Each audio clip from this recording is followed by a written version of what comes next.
After careful consideration, I've decided not to endorse your park. Welcome to Primary Technology, the show about the tech news that matters.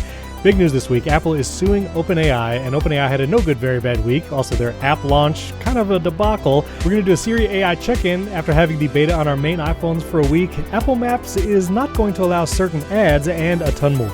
This episode is brought to you by Decagon, Framer, NordLayer, and you, the members who support us directly. I'm one of your hosts, Stephen Robles, and joining me from his bunker, Jason Aiton. How's it going, Jason? Good. And Molecule is sponsoring this episode. Not really, but I am using a molecule that was given to me by the company years ago and is still running because I am in a bunker.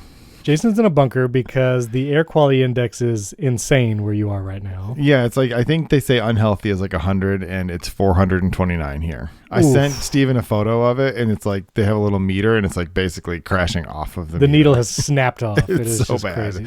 I sent him a picture too. The sky is yellow right now. That's insane. And this is because of wildfires in Canada. This happens like at least once a summer for the last several years where the Canadian wildfires interrupt a lot of things that are happening here. And it's, yeah, like there was supposed to be a cross-country race for our middle schooler who was at a camp this week.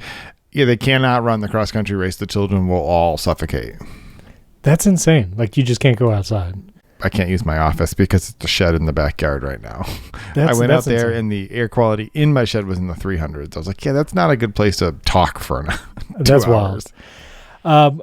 So also, the quote that I opened this episode with, kind of another somber note. Yeah. You know the movie. I did. I knew it before. I would have known it anyway. Jurassic Park, Sam Neill passed away. Sam Neill passed away. Very sad. He was in his 70s, not super old. But anyway, I love the Jurassic Park movies. I feel like, I don't know anybody who doesn't. I also think, especially the original ones.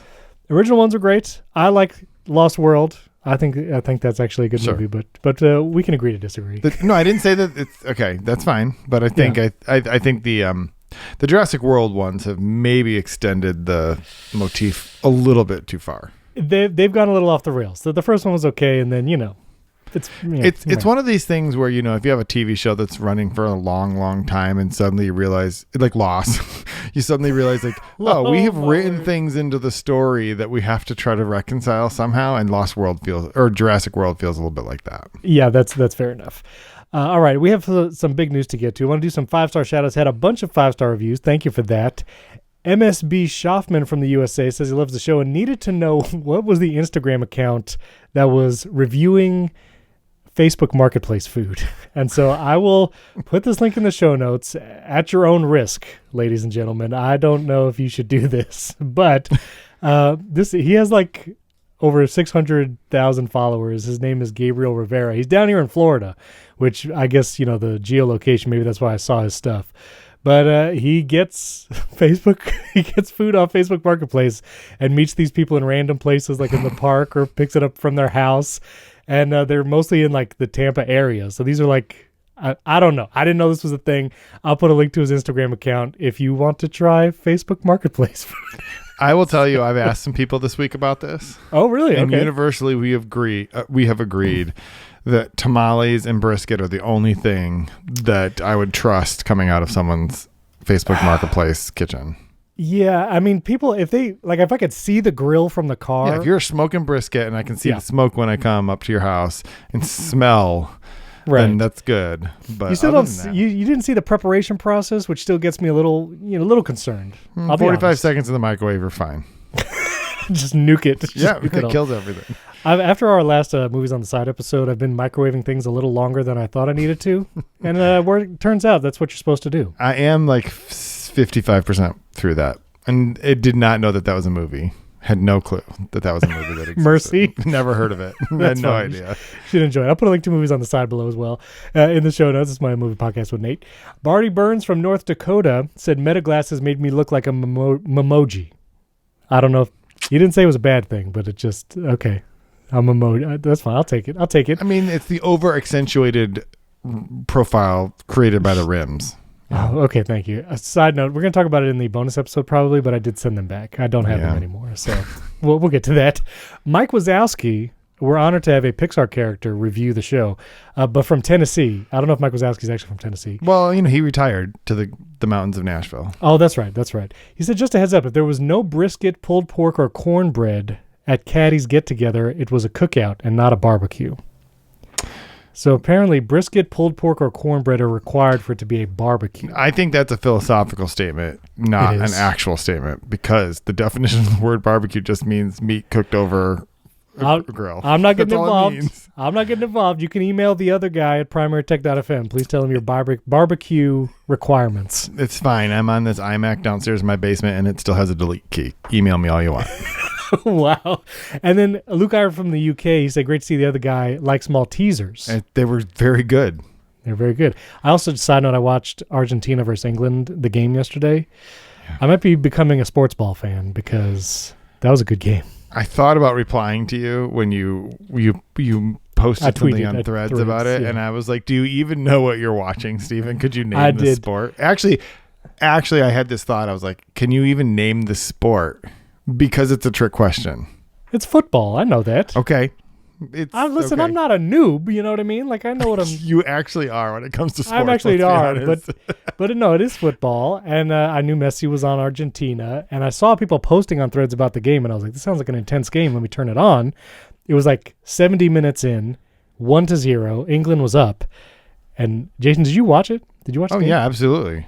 Jason, I mean, that was an exciting last 30 minutes. And then my wife and my son, we were all starting to watch it. And I was telling my wife, I don't know how the clock works in football because it's like they say plus 9 minutes, but it might be plus 20 minutes. Who knows? Nobody knows. Nobody knows when the game ends. And it's like suddenly an umpire like just arbitrarily decides, you know what? I think that's the end. Is that how it works? Ish. I mean, okay, that's what I thought. Except I want to just go on the record, and I know I'm going to make some people mad, but that's what I have to do. Nothing new there. I just people get all sanctimonious about calling it football, which is totally fine. And I know the reason they do that is because Americans call something else football, and we call it soccer. I just want to be clear. Soccer was the name given to it by the students at Oxford in England, where it was invented. Absolutely. So there's nothing wrong with calling it soccer. It's totally fine. It's just that the world calls it football because they like to pick on Americans. Totally fine. I understand. It's just it was called association football, and they shortened it to soccer. Oh, okay. Fun fact. I did not know that. And I would just have to say, watching the English in the stadium as Argentina scored that first goal and then the second goal, it was heartbreaking. Like, you just saw like all these dudes dressed as medieval knights and like the drawn, like it was very sad. But yeah, they're going to have to fire the coach if they haven't already. Absolutely. No question. There's no he lost them the game because he changed their lineup. They started playing a 5-4-2 or 5-3-2, which they just lost control of the midfield. You score a goal at 55 minutes, you don't try to sit on a lead against Argentina, the number one team in the world. With Lionel Messi, the number one player in the world. Like, come on. It was very exciting. We'll be watching the final on Sunday, I believe that is. But anyway, very excited about that. And wanted to share a couple pin photos. The pin has, I think, made it for the second time to Sweden. This is Oskar in Gothenburg. Got our Primary Tech Medieval Night on the polar bear. That's very exciting. And also wanted to say an email. Ruan sent me an email about Pocket Casts. I've had a lot of people asking me what podcast app I've been using. And to be clear, I do use the Apple Podcasts app by default. That has been my podcast app for the last probably 2 years for a variety of reasons. I like the auto-generated chapters and transcripts, especially for shows that don't provide them themselves. The design of the Apple Podcast app got me. The Up Next queue is still terrible. And so Pocket Cast always tempts me back because that was my default for years. And Ruan sent me an email saying that Pocket Cast is going to be bringing HLS video to the app, which we support that. So Apple Podcast Video is kind of like a proprietary system. HLS Video is like the open video standard, which is an alternate enclosure in the RSS feed. Talked about this all when Apple launched the feature. But Pocket Cast is going to be supporting HLS Video soon, and they're going to be releasing an Apple TV app. And to your question about Overcast, you were saying your favorite feature in Overcast is that go back feature, because if you inadvertently scrub forward, you lose your place. Well, Pocket Cast has a settings where you can toggle that off for the lock screen. So you can make it impossible to accidentally scrub forward and back from the lock screen now playing activity. And so, Ruan, I did not know about some of those features. I'm excited to try it. And I don't know. I have Pocket Cast right next to Podcast, and I don't know. I might go back. We'll see. I got to figure out where that setting is because I'm definitely going to change it. Well, there was also there was a big update too with Liquid Glass as well. And if you were wondering, like for our show, the vast majority of listeners and viewers use Apple Podcasts. Second most is Overcast, and then Pocket Cast is kind of a distant third. But Pocket Cast is pretty great. You do have to pay for some of the features now, which that is always like the hurdle for, if you're going to pay for a podcast app. And Apple Podcasts is good. It is a very good app. But anyway, just wanted to share that. That's exciting. Pocket Cast updating for that kind of stuff. And then Scott sent us an email about the 3 iPads on a plane. We talked about the guy that you saw on a flight using 3 iPads, and I totally missed the the opportunity to do a Snakes on a Plane sequel, iPads on a Plane. Yeah. But he was saying he has a daily carry of multiple devices as well, and he carries 2 iPads just in his bag, an iPad mini and then the iPad Pro with cellular. And I just want to say, I totally get the dual iPad lifestyle, especially if you're like mini and 13-inch, and like the 13-inch is basically your work laptop type device, and the mini is like your reading device or second screen. And I think cellular connectivity is a big reason why someone might have 1 or 2 iPads plus a MacBook when they travel. So yeah, I get it. I was a dual iPad guy for a while, but I'm all in on 13-inch now. I have an iPad mini, but it just sits on my nightstand. I don't like take it with my iPad Pro with me. But yeah, I get it. I would have a hard time taking the mini instead of the Pro if I was going somewhere else because the 11-inch is like you can do everything. Right, so right, exactly. But yeah, there's 3. Like we were at least 1 over the necessary requirement for iPads. Exactly. And we have a special announcement about next week's episode. Before we do that, I want to shout out Theo. He is one of our faithful listeners over in the UK. He also took the Primary Tech Night pin to the Lego store, which is very on brand. Come on, that's pretty good. And he took it to the Apple store, I guess, in the same mall. So that's pretty fun. But I just want to say he launched his own little solo podcast. I say little, it's not little. It's going to be huge. So go over there. I'm going to put a link to the Tech Stack podcast. He launched that, I think partly inspired by maybe our show. And it's super fun. Listen to the episode. He does a great job kind of giving some background information on things like the Xbox Microsoft story. And you can go follow his podcast on the show notes as well. That's super great. Fun. This is the episode where you get all the podcasts. Go listen to Movies on the Side. Go listen to the Tech Stack. Go listen to Creative Effort. When's the next episode coming out? Hopefully the beginning of August. Sorry. I was trying to catch you off guard. I just got a text message that says, "Would you like help?" And I realized it's actually like 2 hours old. And so, but I thought someone was asking me right now, "Would you like help?" And I'm like to move the stuff into your basement, basically. I don't really know if I was like, "Am I too loud? Did I make a sound?" Do I need help? Thought I was falling over. I don't know. So I'm sorry. I'm good. No, hopefully the beginning of August.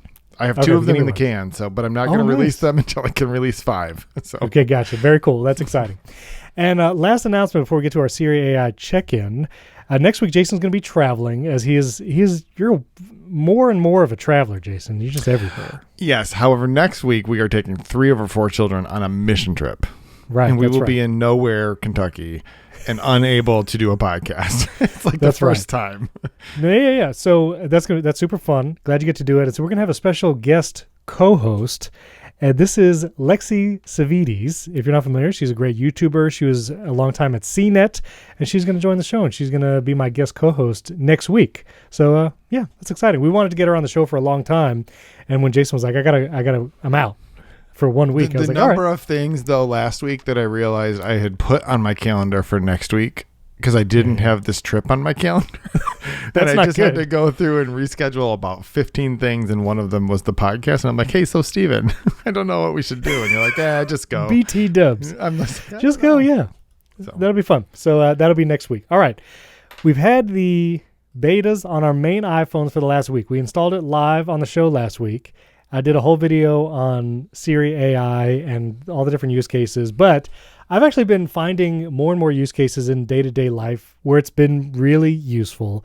And so I'm curious, one, how has your experience been with stability? Everybody was asking since the public beta is out, should I install it on my main device? How is it?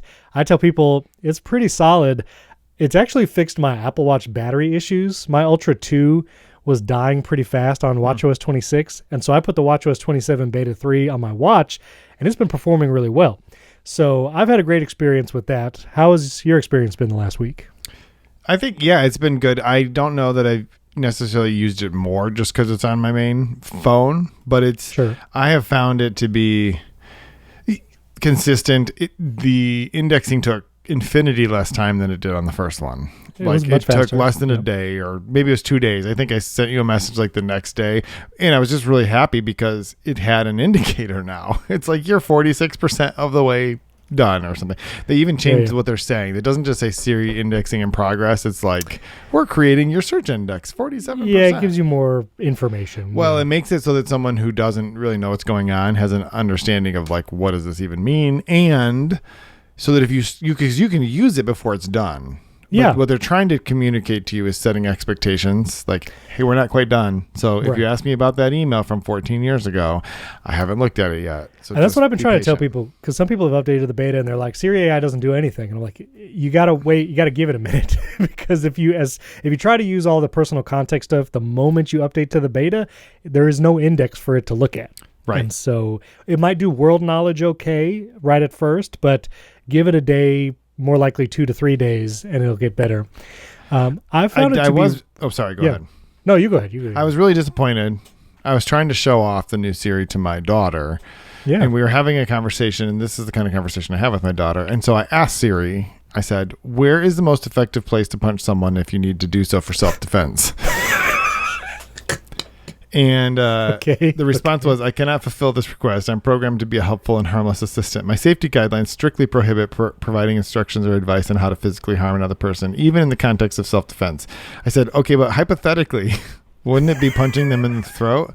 And it says, it just gave me the exact same answer.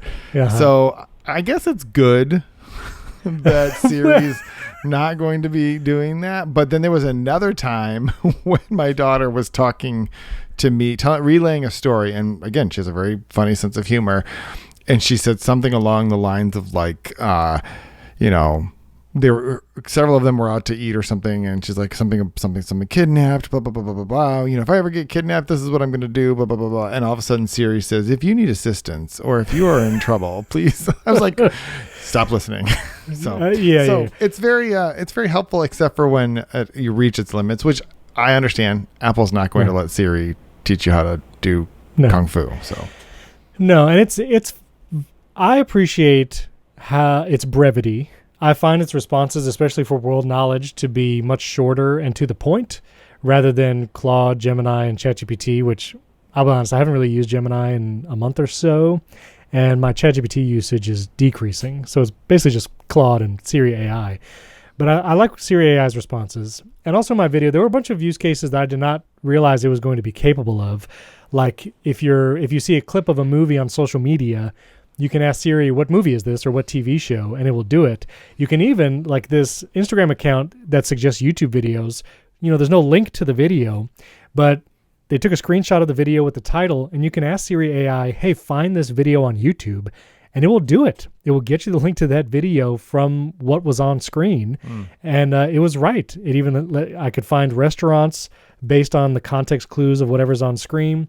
So I was really impressed with what it can do with on-screen awareness. Like, it is very clear, but it is also clear that the on-screen awareness ends at the screen.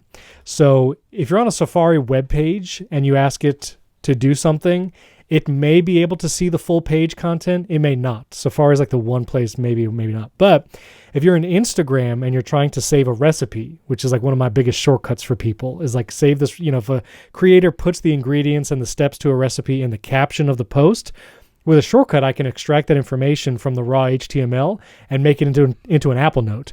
But with the on-screen awareness, it was clear that when I asked Siri AI to like, hey, take this recipe and make an Apple Note, it would do it all. It would take the ingredients and the steps it could see, put it in Apple Notes, so that's great. But it stopped wherever the screen stopped. So it got like steps 1 and 2, but if steps 3, 4, and 5 were below the screen, like you couldn't see it visually, it couldn't pull it from Instagram. So it seems a little limited, and I had some people comment that Gemini can have access to the full screen, even though below the visible area. So we'll see. I'm going to do some more testing, might compare with Gemini for that. But even things like, I'm going to see the Odyssey tonight. I'm very excited. Get to see it on opening night. And so when I bought the ticket yesterday, the ticket information was on screen like from my purchase, and I just held the side button. I said, add this to my calendar. Got all the information, the location, the time, made the calendar event, boom, done. And that kind of on-screen awareness, just no matter what you're looking at, it can take action with it. Adding, it can add multiple events to your calendar. If you're looking at something like tour dates or your kids' football or soccer schedule, whichever you prefer, you can add all of those things, and it works on all your Apple devices. Like, I think it's really good. And even moving events, I was like, hey, move this calendar event to this day and time. It can move those events. It just does it, and it's really good at it. So I'm very bullish on the Siri AI stuff. I've been using it more and more and finding out use cases of like, do I ask Claude this? Can I say, I need to buy some new tires because I don't know if you know this, but tires on an electric car wear faster. Well, the car's heavier, and they put those stupid Michelin Sport S's that are like this much rubber.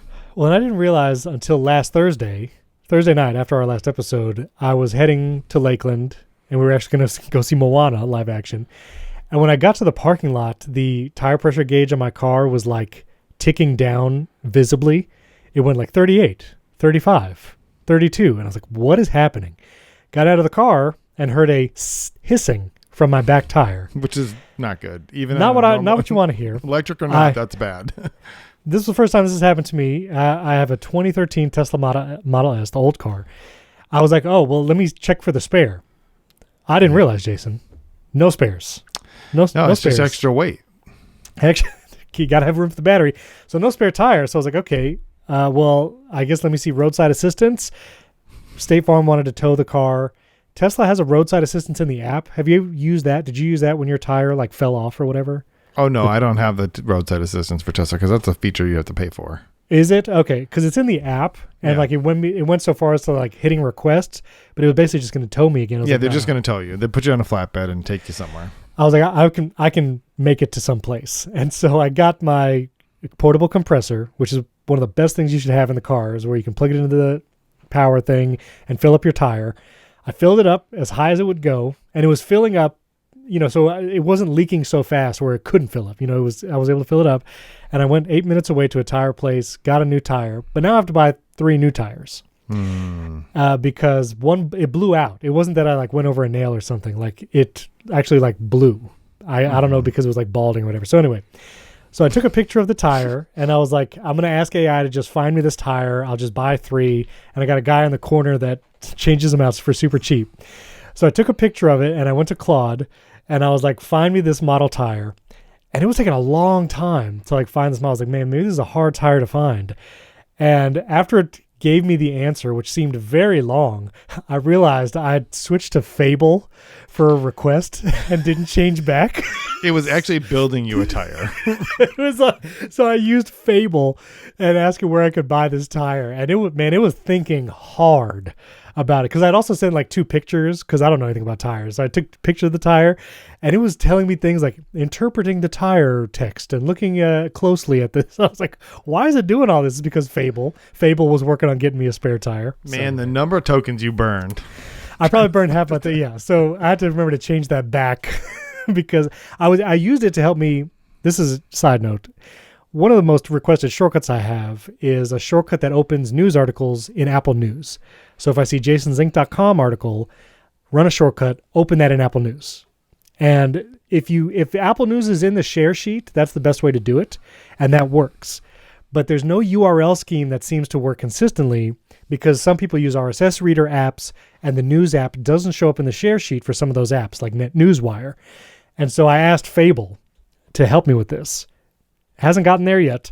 We've been going back and forth for days. But that's why I was using Fable. I was like, I'm going to put the most powerful brain on this to see, can this figure it out? But anyway, it has not figured it out yet. So that's been Siri AI. It's been a good experience. If you want to jump on the public beta, I feel like if any year you thought about jumping on a beta, this is probably the year to do it. I think it's the most stable. Yeah, I will just warn people, because I believe this is still true. I don't have a device. I'm not going to upgrade one of my kids to 27 just to check this. But you can upgrade, but you're not going to get Siri AI immediately. You're going to be on the wait list, which, if you remember from when you first did it, could take you 2 or 3 weeks to get off that wait list. So just keep that in mind, that you're going to be putting a beta on your phone, and you may not get the immediate satisfaction of being able to use Siri AI. That is true. There are a bunch of other features you'll get to use. Sure. I mean, the performance, the transparency slider. Transparency liquid glass basically off. You can do that stuff. Yeah, you can do all that. All right, we need to get to the OpenAI stuff, but before we do, I want to talk about Apple Maps, because Apple had announced earlier this year that ads were coming to Apple Maps, meaning that businesses could buy sponsored things, suggested locations in Apple Maps.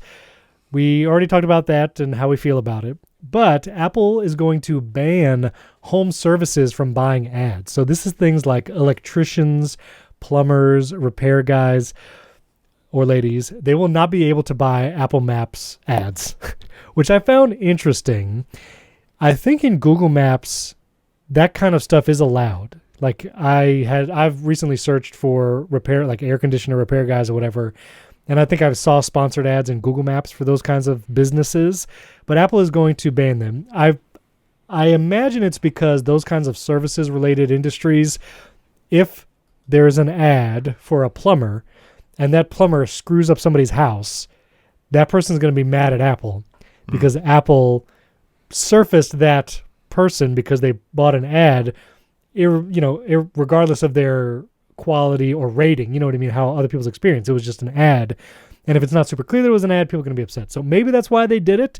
But I think it's interesting that they are picking and choosing what they're going to allow to be ads. Well, I believe that the local service ads is actually Google's biggest ad category. Like, I think that is where they make most of the money.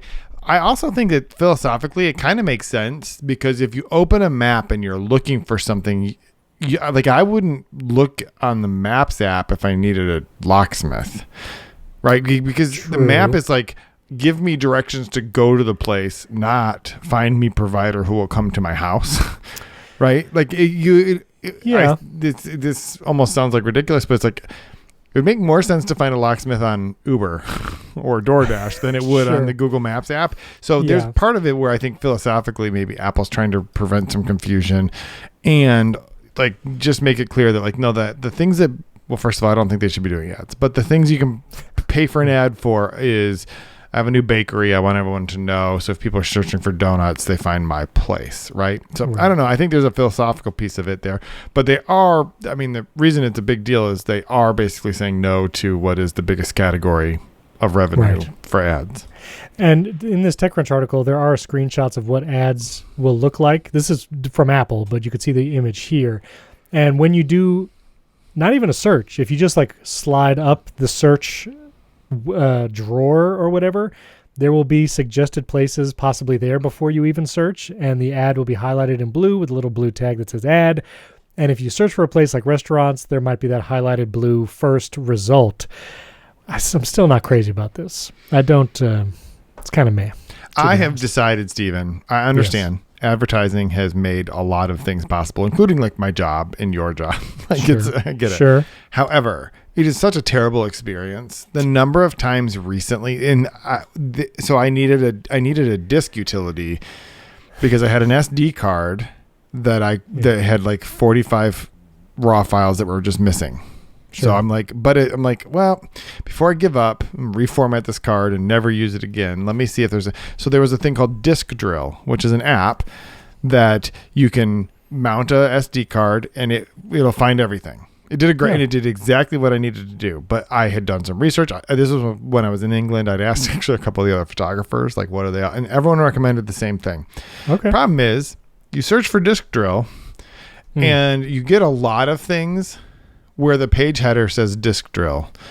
But that is not what they are. It is just a search game. You get all this stuff.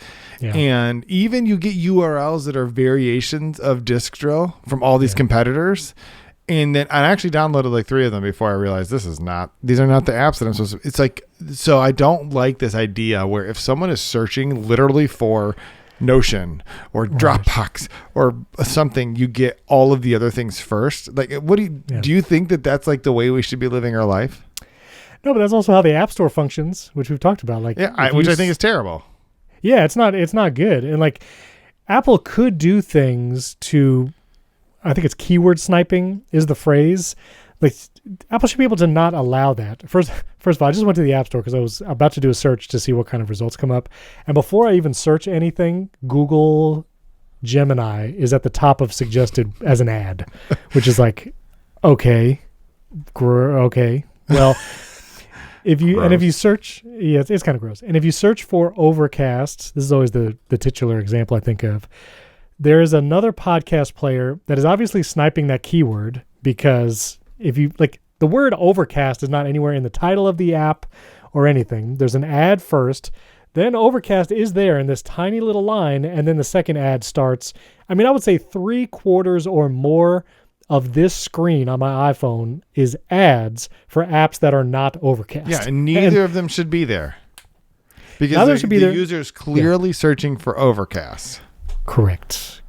Like if Apple I search... Go ahead. Well, Apple has said in their maps that if you...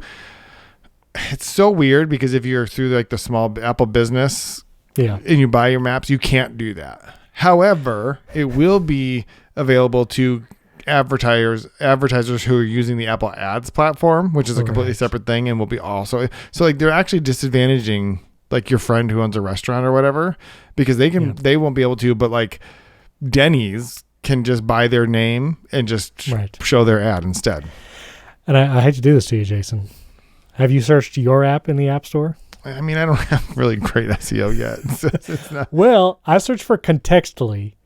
And there, it is the same situation as Overcast. 2 other ads take up 3/4 or more of this screen. Neither of them are your app. Your app is here in that small sliver like Overcast. The first one is called Context, Personal Data Kit. Never heard of that. 34 reviews, not a huge app. And then Gleam, Social Intelligence is the other app. Well, in mine, the first thing I get is Grammarly. Wow, that's definitely not a notes app at all. Second one I get is something called Summary AI Note Taker, which I don't know what that is either. But I am actually happy because there was actually quite a long time that if you search for my app, it just kept scrolling for a very long time. Well, let me say the last thing before we take a quick break. I searched for my app because my app is still in the App Store, and it's got 9 reviews. Okay, it's almost a 5-star app. It's my coffee finder. I searched for Beard FM Coffee, which is a pretty specific search term, I feel like, to put in the App Store. The first result, it's the same situation. There's 2 big ads. I said ADS, big ads. Yes. One on the top is Merge Cooking, which is some in-app purchase game scam. And then after my app is Hungry Root, Healthy Groceries. What is happening? What is happening with these ads? Like that is a poor user, and that's the question. If ads make the user experience significantly worse, that's a problem and probably should be re-examined on how these ads are placed, how keywords can be, focused and all of that. So I've still never seen an ad in Apple Maps when I search, and it's supposedly not rolled out just yet. Apple said it was coming this summer. And Apple, whenever it says a season, it's always like, it might be the last day of that season. So it might be September 20th, the first time you see an ad in Apple Maps. But they are coming. And now it might come sooner rather than later. I did just notice that Chris Lawley's app basically uses my UI. Well, but that's probably not him. It's probably because I was making an app, and then a good friend of the show started making a similar app. And he was much farther along. And so I was like, well, you just make the app. And the UI was very similar. And I think there is a wireframe that these AIs are using to create stuff. And I've seen more and more posts on social media where people will call out website elements where they're like, that's a ChatGPT design shtick kind of thing. And so I don't think anything was purposeful. No. I didn't mean that in that way at all. I was like, oh, look at that. But I spent a lot of time actually going through and being very specific about the interface. But I'm not mad about it. It's totally fine. But here's the thing, though, too. I imagine as you are very specific about your user interface and tweaking it. Yeah, I just taught Claude this is what you should do for the next guy. You taught Claude, like that is training data. Yeah, that's true. To do point. It. And you're welcome, Chris. No, I'm just kidding. I'm just kidding. No. But that's also like the app that I was trying to make. when our friend sent me their app, like a test flight, a lot of the elements were very similar. And he never saw my app. My app never was on the App Store, but I was using Claude to make it. And so I imagine whatever follow-ups and requests that I was giving Claude to design my app, like I'm sure that fed into someone else who was, requested a very similar use case. It's all training data. And that's true.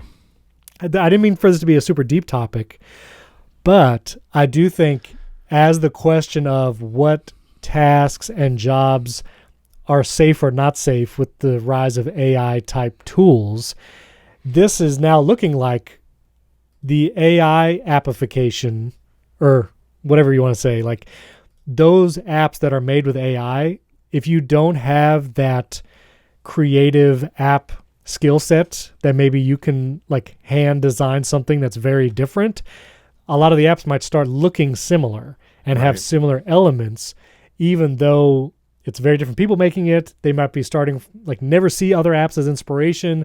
Just the fact that all of this training data is going back up into one place, namely Claude or whatever, it's going to come back out when someone else wants to make an app. And so there's going to be the word I've been looking for, homogenization of design and elements from apps and websites. And, we'll see. We'll see what happens over the next few years. Sure. But I don't know. I've also been seeing a lot on social media of people just resisting AI. Oh, and that was the example I wanted to use in the Siri AI section. One thing I did not put in my video, and I didn't know was possible, is that Siri AI can apparently identify AI-generated imagery. Oh, yeah. Because I took this screenshot of an Amazon post months ago, and it was such a clear AI-generated image in the Amazon post. And so this is just an image on my phone. I'm going to ask Siri AI, is this an AI-generated image? And we did this in the pre-show, but let's try it again now and see what it does. Yes, this appears to be an AI-generated image. There are several visual inconsistencies common in AI generation, such as the man's hands blending unnaturally into the plush toy he is holding, and the blurred, nonsensical shapes of the background elements and machinery. So there you go. I'm going to be making that Instagram reel later today showing that Siri AI can identify AI-generated imagery, as long as it's really bad. And no, HomePod, I'm not talking to you. You don't have AI. Get out of here, HomePod. Okay, here's a station just for you. No! Oh, my goodness. What is happening? My HomePod is rebelling. The machines are rising up. The machines are rising up. It heard it be called nonsensical. Blurred nonsensical machines. Thankfully, the HomePods don't have legs yet. The HomePods don't have legs yet. All right. We need to talk about OpenAI. They had a series of unfortunate events, some self-inflicted. Well, maybe all self-inflicted. But anyway, we're going to get to that. Before we do, I want to thank our friends. I have a new sponsor today. This is exciting, Decagon. Decagon is the first sponsor today. And listen, as your company grows, you have to do customer support. You've probably noticed existing solutions are off the shelf, don't quite fit your company's needs, or it's not a great solution, it's not custom. And this is where Decagon comes in. Gives you the best of both worlds. Decagon helps companies create personalized, concierge-style customer experiences with AI agents across chat, email, voice, and SMS. They're available 24/7. They feel natural to talk to and can resolve customer requests on their own, so businesses can help keep up with requests without losing their personal touch. This is interesting, too. My other co-host on Mac Power Users, he's actually been experimenting with AI, really helping with customer service, making it clear that it's AI, and it actually has been doing really well, and it's been able to solve a lot of problems, and Decagon is the tool for your small business to do that. Decagon plugs directly into your existing systems, so agents can get live quickly, and because workflows can be updated using natural language, teams can make changes themselves without long engineering cycles. That means less time spent managing workflows and more time focused on customers and ROI in weeks. Also, Decagon gives your team full visibility into why agents make decisions and what's happening across every conversation, so it's easier to spot trends and improve experience over time. Decagon helps power millions of conversations every day for brands you know and love, including Avis, Affirm, Fanatics, and Aura, like the Aura Ring. So here's what you do. If you're ready to transform your customer support, go to decagon.ai/primary to get a personalized demo and see what Decagon can do for your team. Check out Decagon decagon.ai/primary, and that link is in the show notes as well. Decagon.ai/primary. Our thanks to Decagon for sponsoring this episode and our friends at Framer. And I keep using this example because I love it, but friend of the show, Parker Ortolani, actually uses Framer and made this page on his website using Framer AI, and it looks amazing. Live tickers, the design looks great. It looks unique and bespoke, as we were just talking about, and that's all thanks to Framer. So here's what you do. Framer is the tool. It's a pro AI website builder for creators, teams, and businesses that want a professional site and care enough to get every detail right. Agents and humans work in tandem. Agents bring speed and scale, and the people bring taste, judgment, and control, just like what we were just talking about. And so agents will solve the gap between AI-generated ideas and production-ready website work. And the agent works in the same place where the real site is designed, managed, reviewed, and published. Lands on the same canvas, stays editable, and can be published when the team is away. And agents and Framer work alongside teams to streamline collaboration on the same canvas, build custom code components, create and manage CMS content, optimize SEO, and a ton more. And you can do cool things with Framer, like A/B test. Maybe you want to A/B test a landing page, see what works better for conversions, A/B test your homepage of the website. You can do it all with Framer.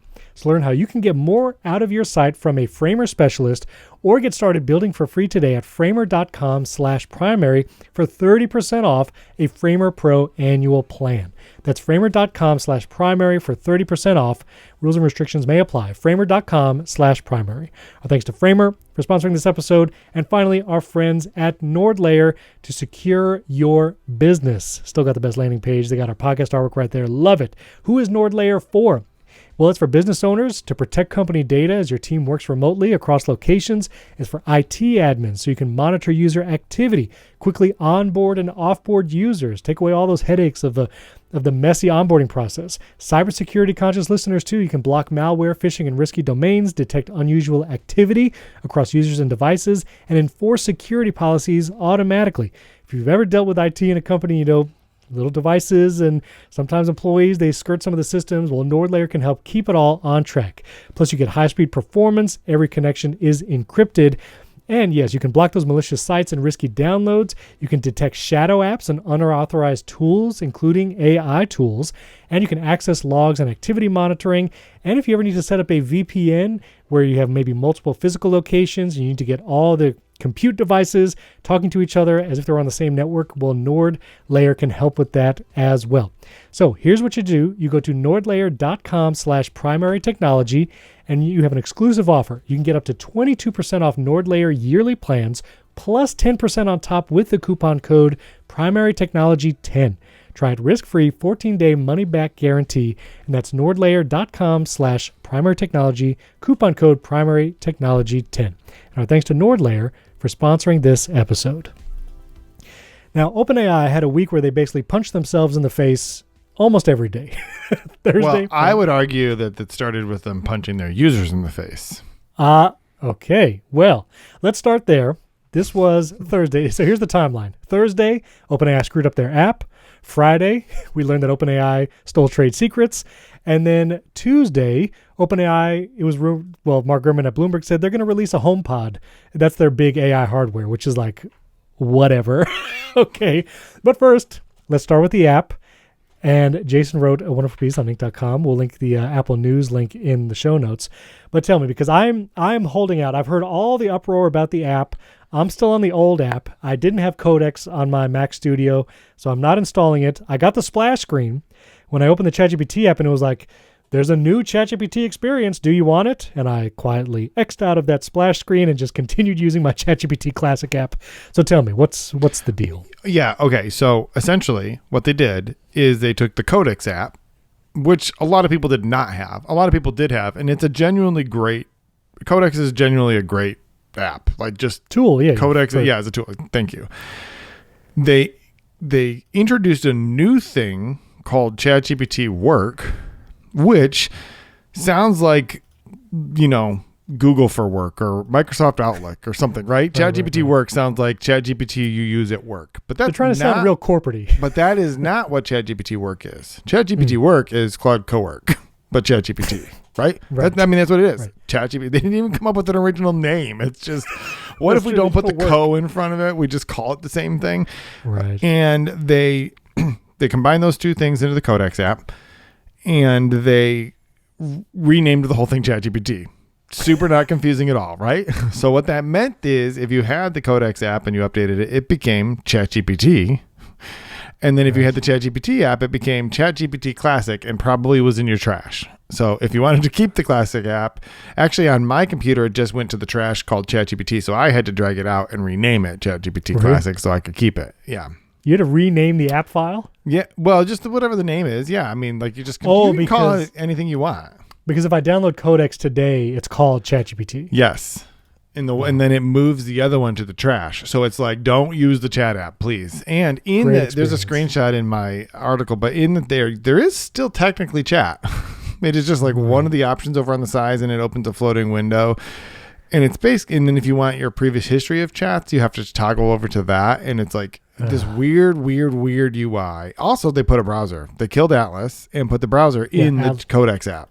It's like all of it is insane, if you ask me. Like, and the thing that that OpenAI is trying to say is, we don't really want people using ChatGPT. We want them using these things that we make money on, which is ChatGPT Work and Codex. And, but I feel like the biggest problem is it's such a terrible experience. And granted, if you don't have the Codex app, you could just keep ChatGPT. I'd never update. That's exactly what I'm doing. Except, how long do you think ChatGPT Classic is going to stick around? 3 months max. Okay, maybe. I would have maybe said like 6 months, but yeah, like I don't think that it's very long for this world. And what they're basically telling you is that free service and app that a billion people started using, that is not the future. And the reason it's not the future is because Claude exists, and Claude has the thing called co-work and whatever. And it's like, we have to go and do that thing as well. And also we'll make a HomePod. Yeah, we'll get to that last part. So I just saw everywhere online. I mean, Gruber was ticked. Ben Thompson's like, they not a good experience. But just people anecdotally on social media, they're like, where did my chats go?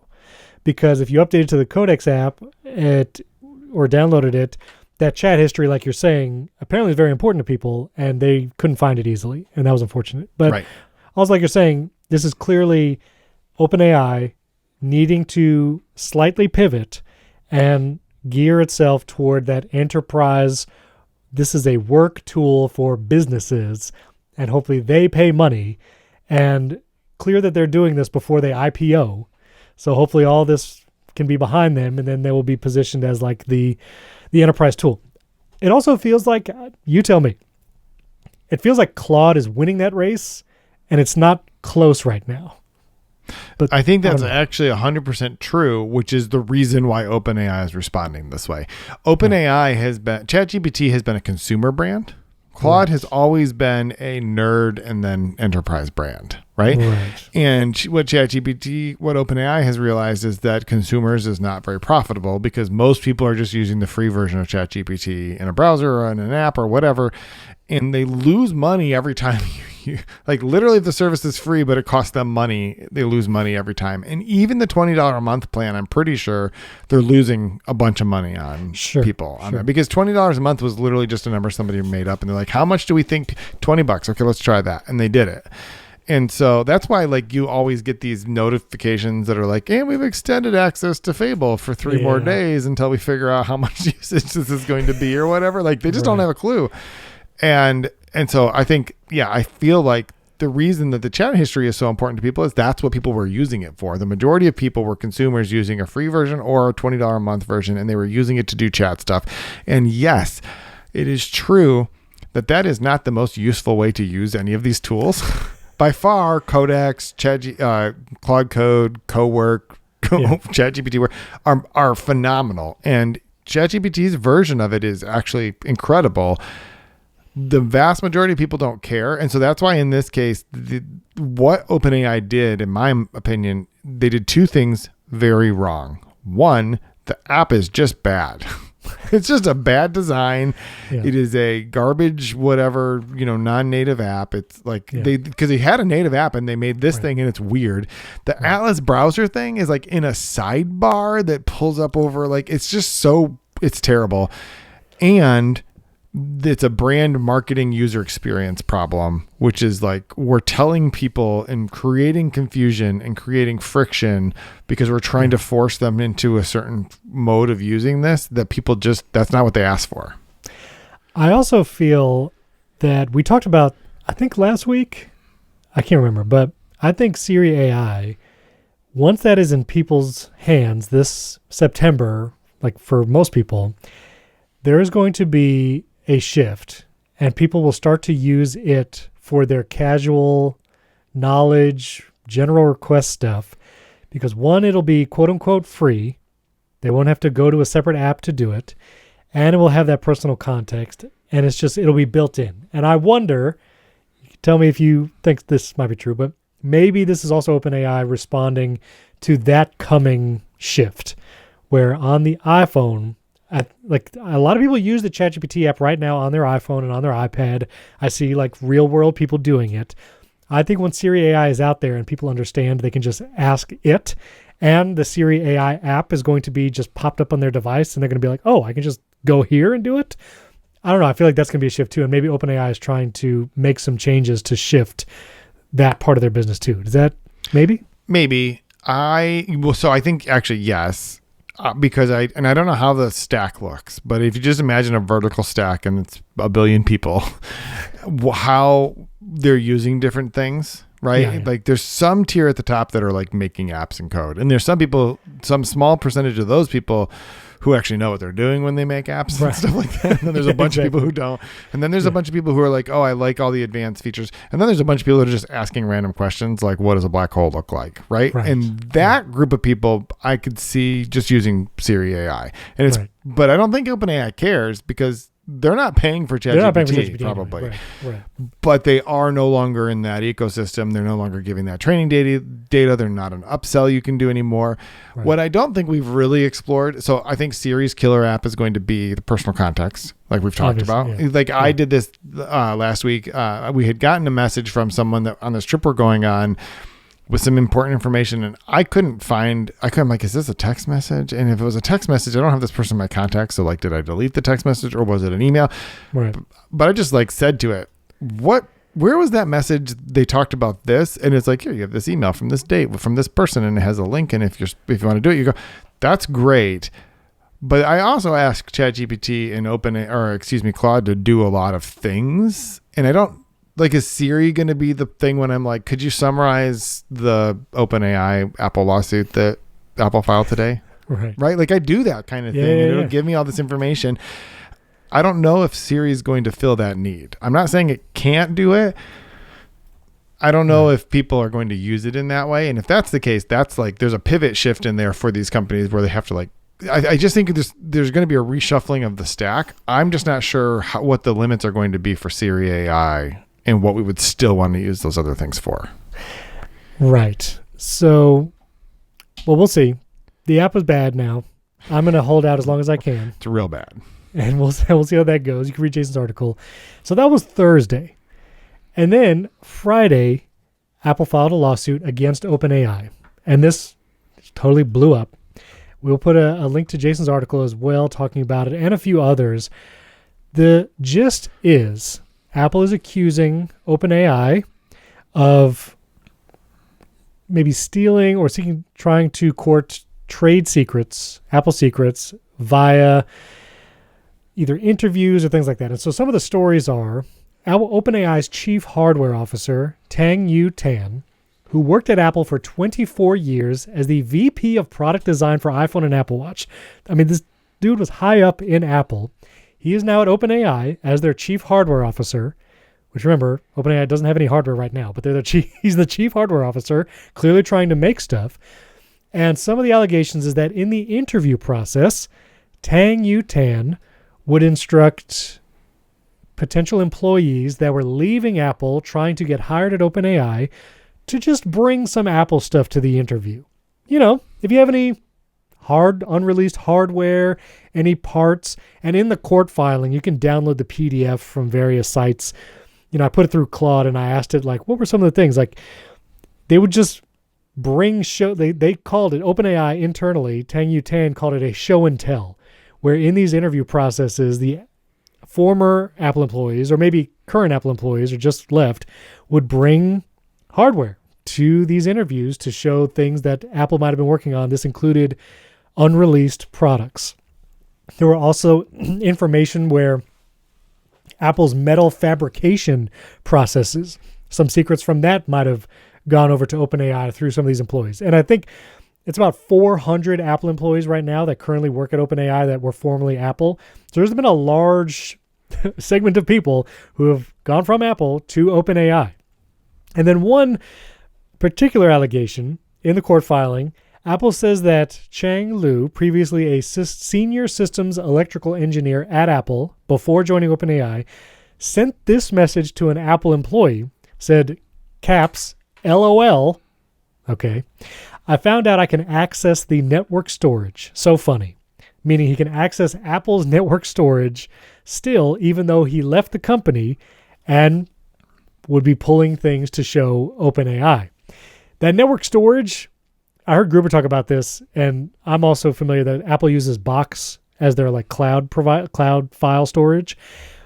And it seems like I don't think it's that. I mean, network storage, I would think, if you're not familiar, sometimes in a company, there might be a network storage at the physical location, like at Apple Park.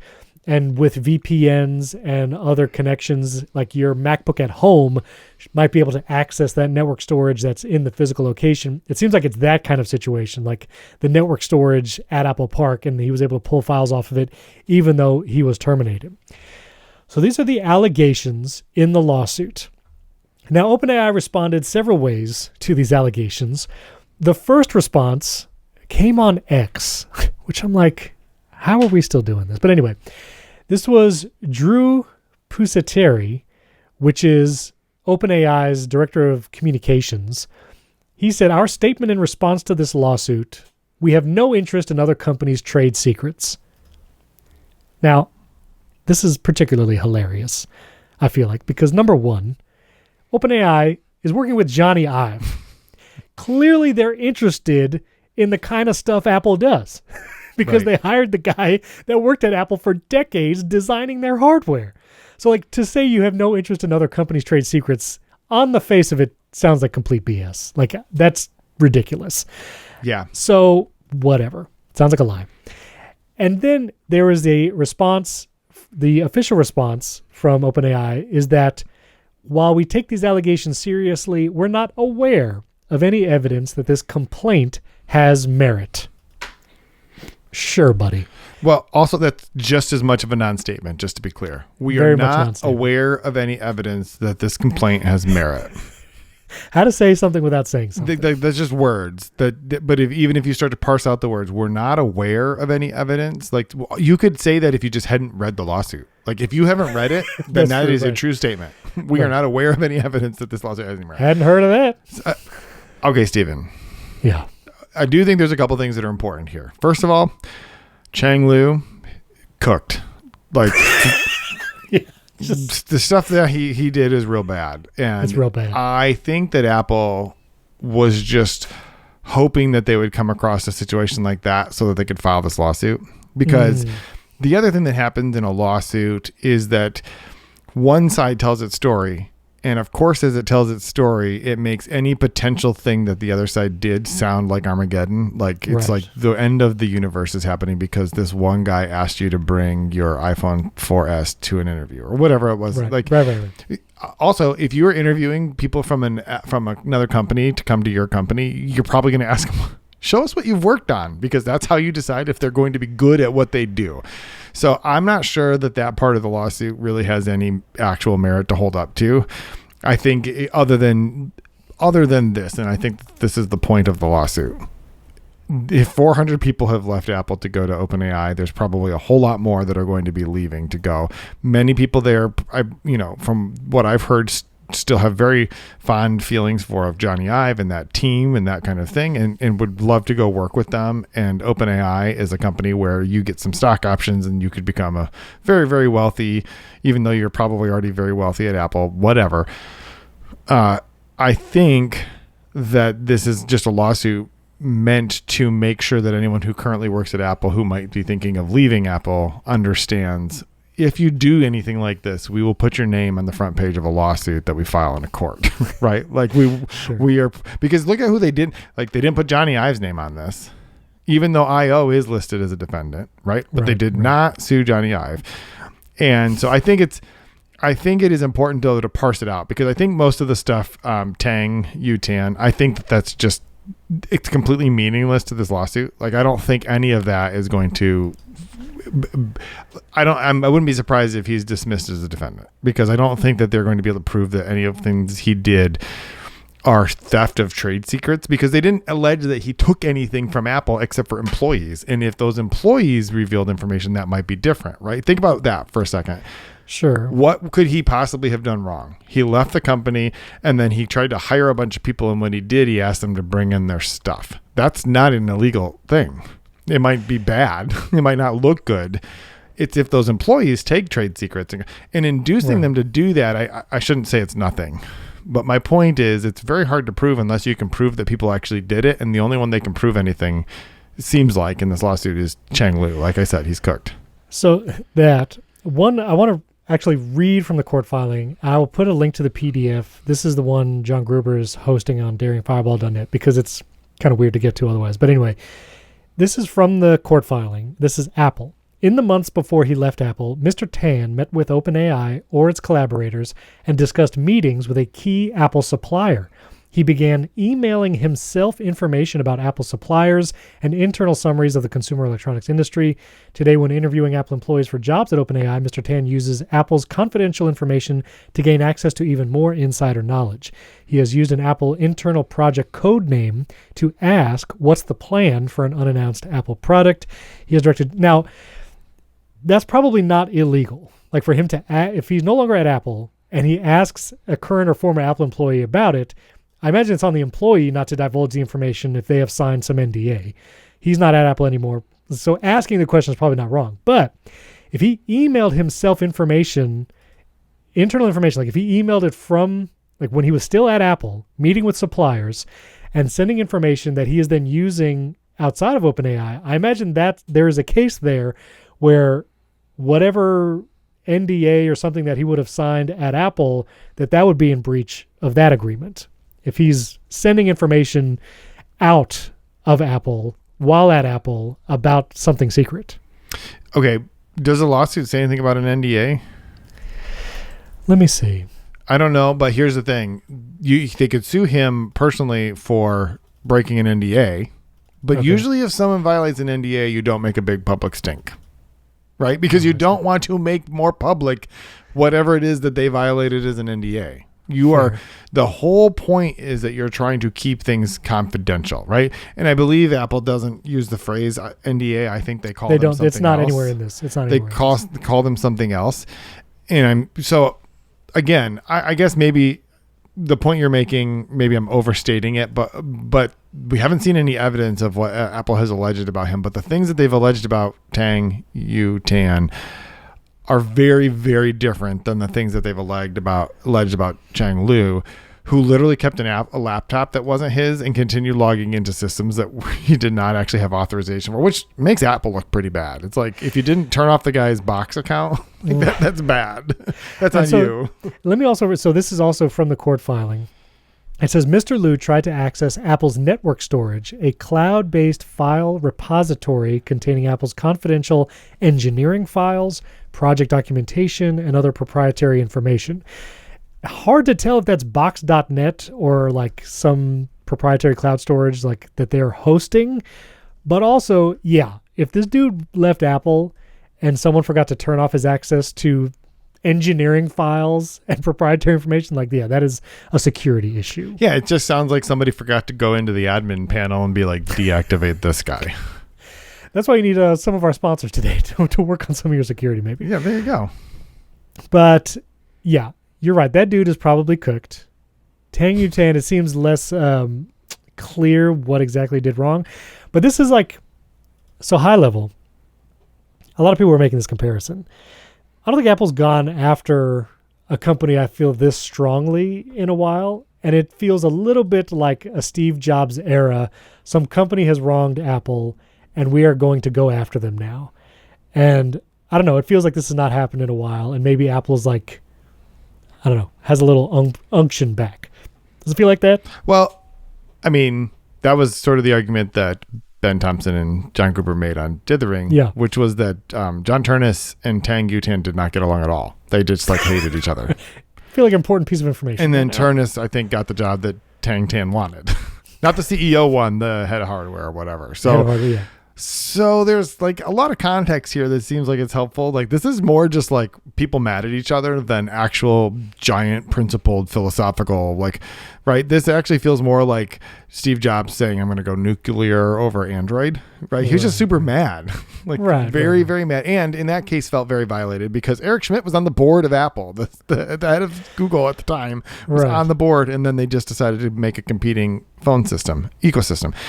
I think that in this case, I believe that it's probably true that Apple would not care about OpenAI, except for that OpenAI is talking about making a device, a hardware device, which is Apple's like, dude, just run your stuff on our hardware. It's the best in the world, and we're happy to stay away from your business. Like, just do your thing. But they're like, no.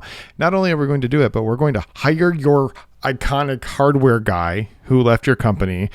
The thing is, you can pay $6.5 billion for Jony Ive's company and his design, whatever, but what you can't pay for is the decades of experience. Like, you can't pay for Apple in China. Like, that book, all that experience, you don't get that with Jony Ive. Jony Ive doesn't know, like, machining processes, like, over to build 1 billion devices. Like, that's not his area of expertise.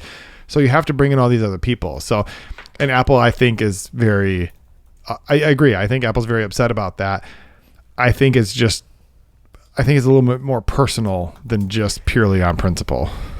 Sure. And so the last thing I'll say from the court filing, apparently it's called an IPA, not an NDA. Intellectual property agreement. Right. And so it says Mr. Liu signed and is bound by an IPA obligating him to protect Apple's confidential information. It goes on to say that he downloaded dozens of files that were on Apple's network repository, downloaded confidential technical presentations, spreadsheets, PDFs, and written work product, and also downloaded a presentation concerning the manufacture and testing of multi-layer or main logic boards, complex circuit boards in Apple's hardware. So, like you were saying, Lou is cooked. Because it sounds like he signed an IPA with Apple, he downloaded a bunch of stuff that he should not have been sharing, and it sounds like they have proof of all of that. Well, and here's that's an important point. It sounds like they have proof of all of that. They put the text messages in the lawsuit, not because it makes the case stronger, but because every single Apple employee who reads that is reminded, oh yeah, they can access everything. They can access my text messages on my corporate device. They can access everything on my laptop on my corporate device. Oh yeah. Be careful. That's the only reason you put the text messages in the lawsuit, because you know what the text messages are, and you didn't even have to get a subpoena for them because they were Apple devices, like Apple corporate devices. Apple, but as an employee, your employee device. A couple other just peripheral things John Gruber talked about when he was at DubDub, and I didn't ask anybody in briefings about the ChatGPT relationship and the integration with Apple Intelligence, because it seemed pretty clear, like, Siri AI is the deal, and it's not ChatGPT. And like, it seems like even in the Siri settings, like on the iOS 27 beta right now, I can help with that. HomePod, if you don't, Steven, hold on. I need to turn off. Listeners, this is an important reiteration public service announcement. My cardinal rule, which is that the only thing that should ever listen to you is your watch. Yeah. Okay. Anyway, the ChatGPT extension for Apple Intelligence, it's like lower and lower in the settings pane. It feels like with every beta that goes by. But also, I've seen people, they're in my YouTube comments and on social media, they're asking like, hey, where's the Gemini integration? I heard that you were going to be able to use Gemini with Apple Intelligence, which is kind of hilarious because people still don't, not hilarious like they just don't know, but it is telling that the announcement that Apple was working with Google Gemini for Siri AI, in people's minds were, oh, I'll just be able to use Gemini as the assistant on my iPhone. Like, that's still in people's heads. Yeah. That who heard that announcement. And that does not exist. There is no Gemini extension in Apple Intelligence where you can sign in with your Google account and use Gemini as your assistant. And so Gruber and others said they had asked some employees about that ChatGPT extension at DubDub, and they quote, Gruber said they were ice cold. The Apple employees were ice cold in their response about that integration, which, knowing this lawsuit was coming, they knew this was coming, totally makes sense. They may or may not have known it was coming, but the other thing that has been brewing is that OpenAI has been threatening to sue Apple over that. Right, because they believe that this integration would be more beneficial to OpenAI, and it has not been. So I think that says a couple things. One, I don't think we will see any third-party integration in Apple Intelligence going forward.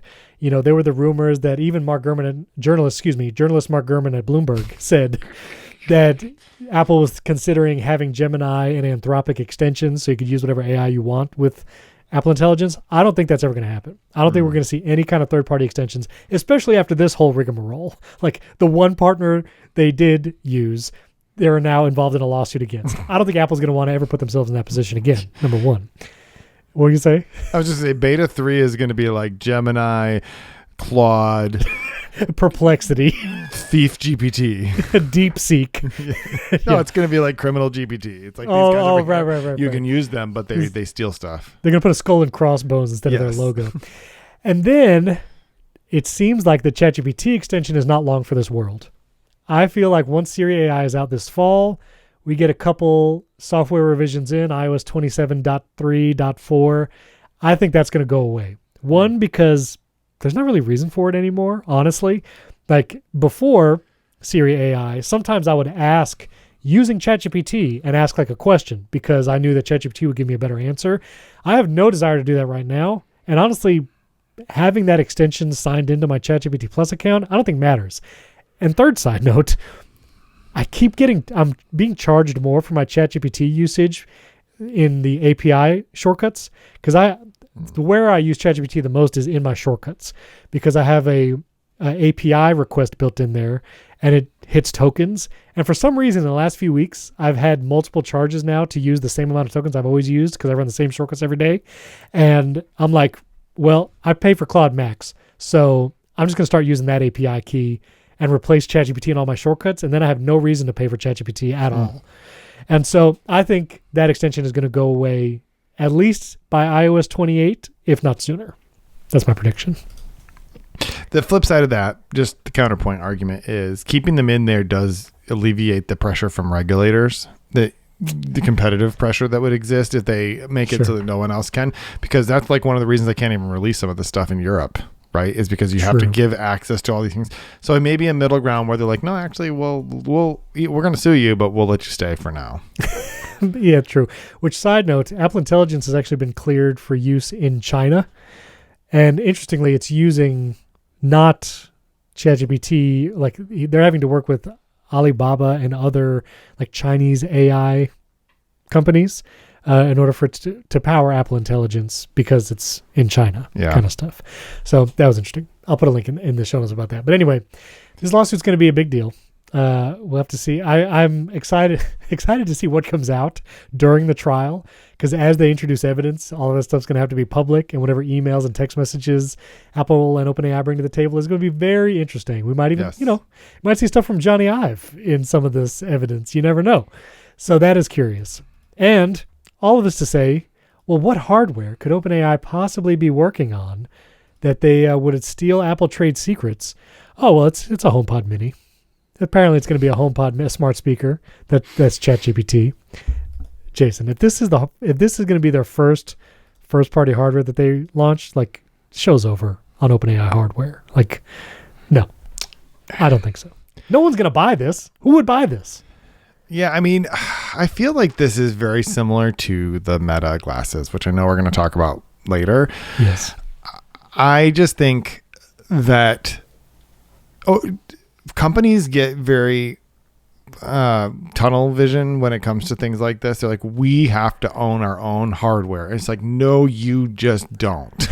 Right? Salesforce doesn't sell hardware because guess what? Salesforce runs on every laptop in the universe that has a browser, and they all have browsers. Like, I don't know why I picked Salesforce. You don't even need a laptop. You just need a browser. Yes, that's true. They make an app for your phone, whatever. Like, God forbid you have to use it. It's fine. It's ubiquitous. You can just use it.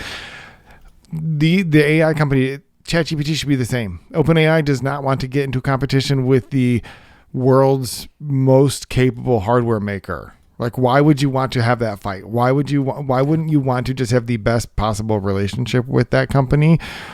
Because, and the only reason is like, I don't want to give Apple 30% of my subscriptions. I get it. But that doesn't seem like it's worth all of this. No. Or just do what Meta does and charge 30% more if someone subscribes to the in-app purchase. Whatever, you know what I mean? Pass the saving or the non-savings on to the customer. So, I don't know. A HomePod ChatGPT, that does not entice me at all. That's what Gurman reports they're working on. So, anyway, let's do a quick lightning round, and we'll get to a personal tech. Mira Murati, formerly OpenAI CTO, she has a new startup, Thinking Machines, and they released their first model called Inkling. And this is apparently not as powerful as like the frontier models at OpenAI and Anthropic, but is specialized in being customized to a company's needs, possibly, which honestly makes a lot of sense. You know, I think a more highly specialized, less powerful AI might be more useful than Fable that's just looking up my tires or whatever. Not that it'd be more useful in a sense of like if it's highly customized to the use case of a company, it, you know, just would be more useful, I think. But anyway, so that's our startup, I think. And also, who was the person who was gunning for Sam Altman's position that just recently left OpenAI? I forget her name. OpenAI exec that left. You know what I'm talking about? I have no idea what you're talking about. I mean, Mira Murati is the one who basically set the whole thing in motion. Fiji Simo stepped down. Oh, yeah, but she was the CEO of product. She was CEO of product, gunning for Sam Altman. Not gunning for Sam Altman, but she, you know, again, that was part of just OpenAI's no good, very bad week. Yes, that's true. They lost a person who had been gone basically for 3 months. That is true. She worked remotely. So anyway, that was that. Netflix is trying to do a bunch of stuff. Netflix, they're doing short form in their app, which we had talked about. They're now in talks to buy Letterboxd, which I imagine a lot of people would have thoughts about, but Letterboxd is beloved. And Netflix is also courting more podcasts and shows. Netflix is trying to do all of it. Netflix is trying to be YouTube. It's trying to be TikTok. I don't think it's going to be able to do them all well, but it's trying.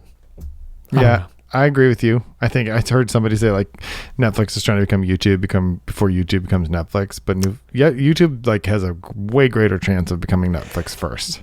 There's been shows on YouTube that are like Emmy nominated now, like Subway Takes got an Emmy nomination. Yes, I agree. And this is a side note. If you use Apple Card and you're on the iOS 27 beta, there's a really cool feature now where if you go to your recurring charges on Apple Card, there is now a calendar view, and it shows you your upcoming recurring charges that are about to be charged. And so you can go, and the dates are highlighted with like little specific numbers so you can see. And it was at this moment that I realized apparently I'm paying $30 for Netflix. I did not realize my Netflix subscription was $30. Yeah, it just keeps getting more expensive, Steven. And now I'm like, do I? Why? Why do I do that? You've got to pay $30 to take advantage of all those bits you got coming up and down. They got to go somewhere, I guess. I don't even know what I watch on Netflix anymore. Anyway, so yeah, Netflix is expensive. It's trying to be YouTube. It's trying to do all the things. Let's get to personal tech because I bought another iPhone, but it wasn't for me. Okay. Maybe guess. We bought our 14-year-old son his first iPhone. What model, color, size do you think we got him? Well, this isn't fair because I look at the list of things we're talking about, so I know what you bought him. I don't have a clue. Well, you never know. I don't know what color it is. Yeah, okay, maybe you're just rope-a-doping me up. That's right. But yeah, I'm trying to. It does say in the document iPhone 17. It's fair.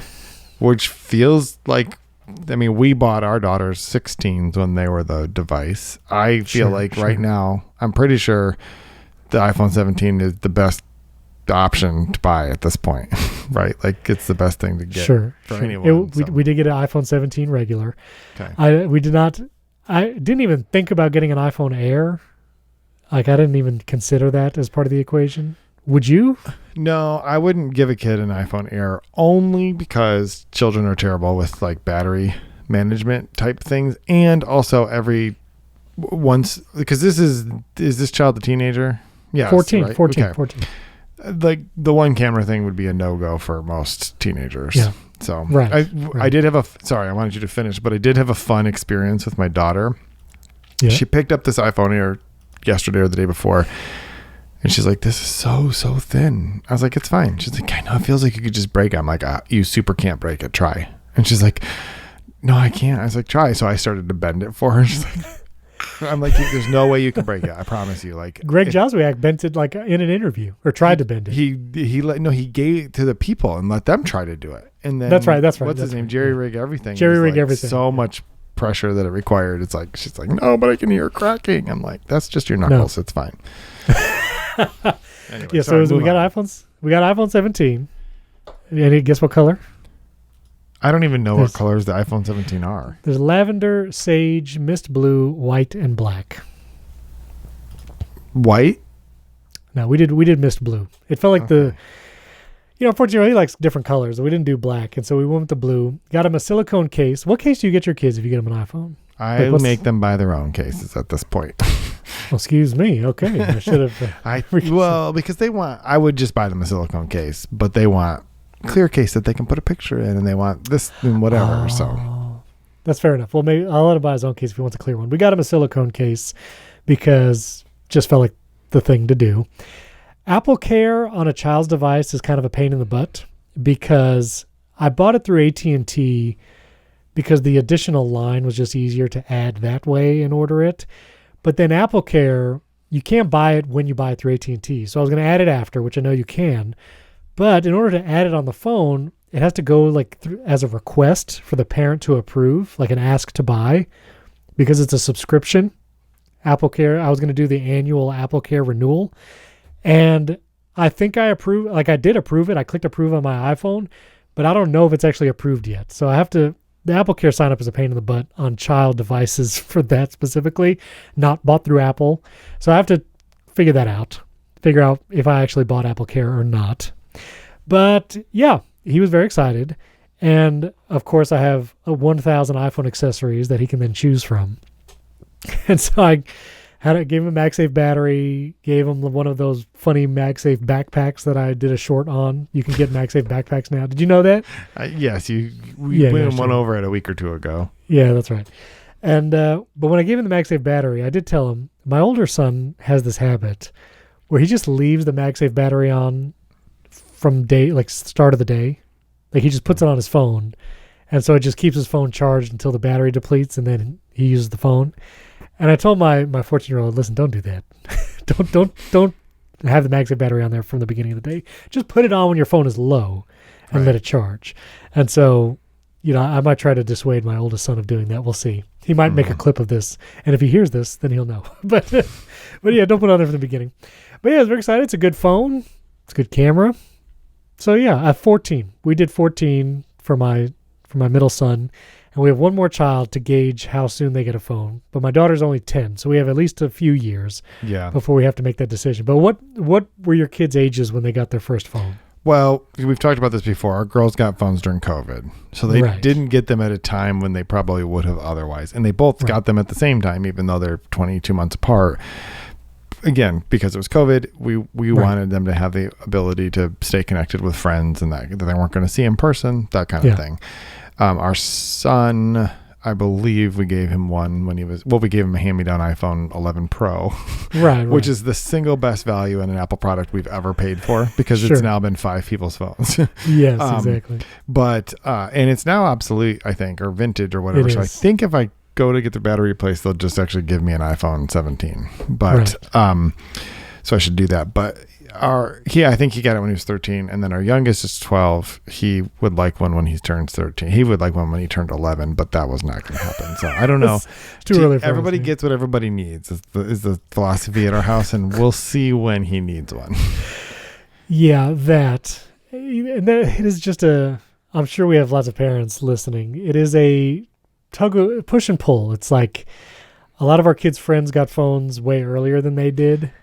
And that is a tension to manage of yes, they did, but they're also 11 and 12. We just don't feel like this is you have an iPad, you have an Apple Watch, and the Apple Watch was another thing where transitioning it from a family setup Apple Watch to one that can now be paired to his iPhone was weird. And so basically I had to factory reset it, add it back.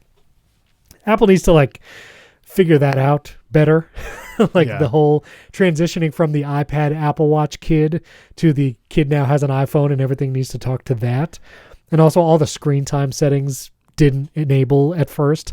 I had to go on the iPhone and actually share across devices, which is a toggle on screen time, which is like, during the setup process, I had to sign into my iCloud account because it recognized that my son's Apple ID was managed by a parent account in a family.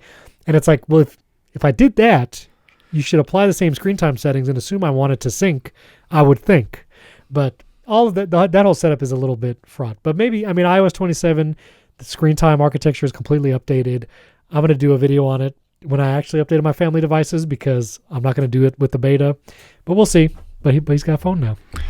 Speaking of, I'm living at the other end of that. I woke up this morning to an email that's because today is our oldest's 18th birthday. That's right. And so I got an email from Apple that says that she can now manage their own Apple account, including screen time settings. It says, according to the birthday associated with her account, she's now an adult and she has access to her device settings, including screen time. They are still part of your family sharing group. If Ask to Buy was turned on for their account, it is still active, which is nice because it means at least my adult child can't just run up my bill in the App Store or whatever. I Am Rich app for $999. We actually had this conversation briefly yesterday, which was, we should probably put your debit card on your Apple account so that if you're at school and you decide you need some stuff that you're going to pay for, one, you can buy it, and two, I don't really want to see those. I don't want those requests because I'm not paying for it. So wait, I'm curious. Does that mean screen time managed by you just gets turned off? They can manage their own. But does that mean it gets turned off automatically, or does that mean you turn it off? That's not how that works, though, Stephen. Screen time is a thing that can be managed by multiple. Like it can just be managed. So like you can have your own screen time and it can be managed. No, I understand that, but like the screen time passcode, like on a child's device, you set it so the screen time passcode is required to make changes to screen time. Right. And they can't change that. Correct. But the person who manages it can. So now she can manage it. So she can change her screen time passcode. You see what I'm saying? All the screen time settings are the same. She's just now able to manage them. But so if you could answer this question sometime. I'm trying to answer this the way Apple would answer this. I know. I feel like I'm in an Apple briefing. Let us know next week. What I'm curious is when she goes into her phone today, can she go to the screen time and does it say set a screen time passcode? Did it just remove the screen time passcode you might have had set? Like, I'm curious the ramifications of that specifically. I don't know, but I will say that yesterday, all of the allow changes things said like don't allow, and they all say allow now. So it just did that automatically. Yeah, because she's 18. But you didn't take any action on that.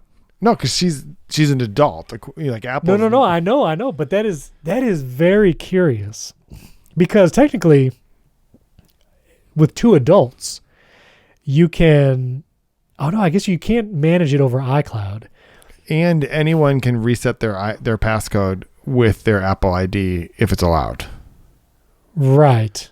I mean, so you can disable changes to your Apple account in a child's screen time, and then that option doesn't appear. Right. But and what I'm saying is, like, let's just say, for instance, I want screen time on my phone, and I don't want to know the screen time passcode.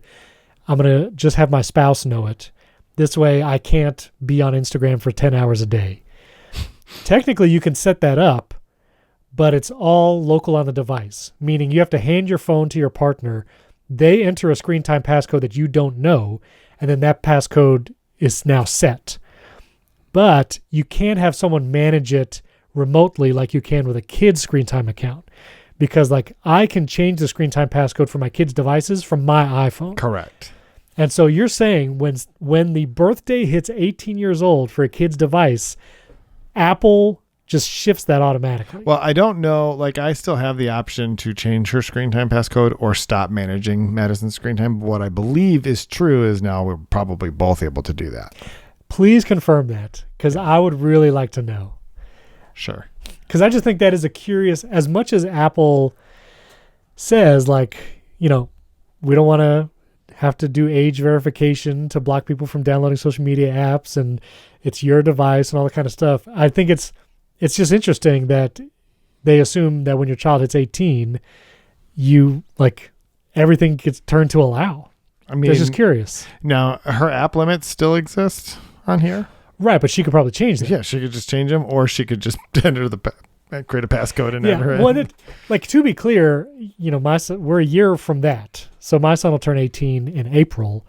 And, you know, we had been talking about, like, I guess at that point, we just stopped managing his screen time. I guess. Like, we haven't had, like, super deep conversations that we assumed. I figured that I would go in and turn off the screen time passcode for his devices. And what it sounds like is, well, I don't have to do anything because when he turns 18, Apple is going to allow him to make the change himself. I'll look at her phone today, but I think that's true. Please text me because I'm very, very curious how that works. Yeah. And, okay, that's fascinating. Well, I'm glad we got there because, yeah, very curious. And also, I would also, maybe we could do it in the bonus episode or how much you want to talk about her feelings about it. You know, does it feel like she's free now? Is it intimidating? I'm curious, you know? I'm just curious that feeling. Because, man, my son's going to experience that a year from now, so we'll see. Interesting. All right, well, happy birthday to your daughter.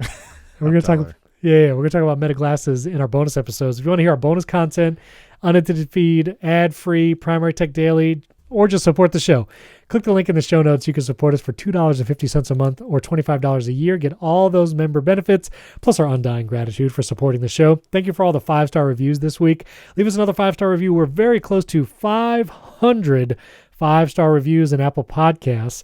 And so let me check real quick. What are we at right now? We are at 486. So we need 14 of you at least to go leave us a 5-star rating and review in Apple Podcasts. That would be wonderful this week, and we can celebrate next week.